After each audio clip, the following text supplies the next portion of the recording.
আজকে সকালে নাস্তায় তৈরি করেছি হচ্ছে ফুলকপি, সিম, আলু। নতুন ফুলকপি দিয়ে আজকে একটা ভাজি করেছি। তো সিম, ফুলকপি, আলুর এই ভাজিটা খুবই ভালো লাগে। বাজারে তো নতুন ফুলকপি উঠেছে। আর ফুলকপির তরকারিটা এই প্রথমেই কয়েকদিন ভালো লাগবে। পরে যখন পুরানো হয়ে যাবে তখন ফুলকপিটা আসলে খেতে ভালো লাগে না। তো আমার ছেলে এসে বলল যে তার কিছু ফ্রেন্ড আসবে। তাদের বায়োলজি অ্যাসাইনমেন্টের জন্য কিছু ফ্রেন্ড আমাদের বাসায় আসবে। তো ঝটপট কী রান্না করব, তো চিন্তা করলাম যে ফ্রাইড রাইস করে ফেলি। আর কিছু চিকেন আমি কেটে রেখে দিয়েছিলাম, সলিড পিসগুলো, বুকের পিসগুলো। তো ওইটা দিয়ে চিন্তা করলাম যে একটু ক্যাশনাট সালাদ করে ফেলি। ক্যাশনাট সালাদের জন্য সব কিছু রেডি করছি আমি। আর এখানে আমি চিকেন ফ্রাইটা বাইরে থেকে কিনে নিয়ে এসেছি। যদিও আমি একদম অপছন্দ বাইরের খাবার কেনা। আমি পছন্দ করি না একদমই বাইরের খাবারটা কেনা। আমি বাসায় চিকেন ফ্রাই সুন্দর করে বানিয়ে মেহমান বা গেস্ট আসলে দেই। কিন্তু আসলে ওই দিন আমার ঘরে মুরগি ছিল না, আর এনে দেওয়ার মতো লোকও ছিল না, তাই আমাকে বাধ্য হয়ে চিকেন ফ্রাইটা বাইরে থেকে কিনতে হয়েছে। তো আমি ক্যাশনাট সালাদের রেসিপিটা আরেক দিন দিব। আমি ফুল রেসিপিটা এখানে দিতে পারি নাই, ভিডিও ফুলটা করতে পারি নাই যেহেতু তাড়াহুড়া ছিল। আমি এখানে ক্যাশনাট সালাদের চিকেনটা আমি ময়দার ব্যাটার দিয়ে প্রথমে ডুবো তেলে ভেজে নিয়েছি। পরে এখানে সব ধরনের সস দিয়ে আমি চিকেনটা ছেড়ে দিচ্ছি।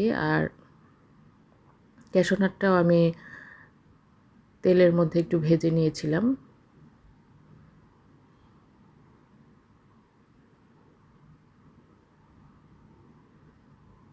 একদম ঝটপট, খুব সহজ রান্না এই ক্যাশনাট সালাডটা। আমি ক্যাশনাট সালাডটা একটু গ্রেভি রেখেছি যেহেতু রাইস দিয়ে খাবে। ক্যাশনাট সালাডটা সাধারণত একটু শুকনা হয়, ড্রাই হয়, কিন্তু আমি ওই দিন একটু গ্রেভি রেখেছি। তো আমি এখানে ক্যাপসিকাম, সবজির মধ্যে ক্যাপসিকাম আর টমেটো দিয়ে দিয়েছি।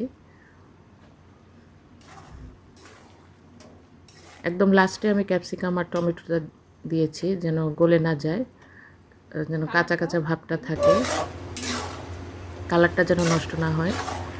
আর এটার ফুল রেসিপিটা আমি আরেকদিন আমার ব্লগে আমি শেয়ার করব। আজকে সময়ের স্বল্পতার কারণে আমি শেয়ার করতে পারিনি। তো আমি এই অবস্থাতেই আমি এটা নামিয়ে ফেলবো।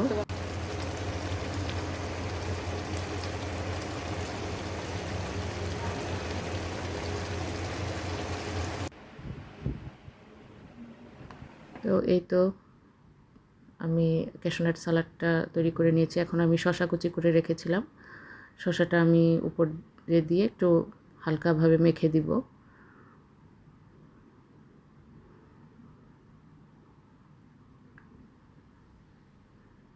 চাইলে পেঁয়াজ বড় করে, পেঁয়াজের কলিগুলো ছুটিয়ে বড় করে কেটে দেওয়া যায়। আমার আসলে সময় স্বল্পতার কারণে আমি পেঁয়াজটা ওইভাবে দিতে পারি নাই, পেঁয়াজের খোলগুলো আর কি। এই তো আমার ক্যাশনাট সালাদ রেডি। আর এখানে আমি রিলসের জন্য কিছু ভিডিও করে নিচ্ছি। একটু উপরে ধনিয়া পাতাও ছিটিয়ে দিয়েছি।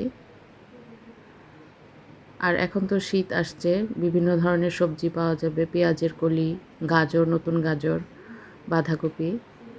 তো এসব রান্না এই শীতে রান্না করতে খুবই ভালো লাগে, এই চাইনিজ আইটেমগুলো। তো আজকের ব্লগটা কেমন লাগলো সবাই কমেন্ট করে জানাবেন। আল্লাহ হাফেজ।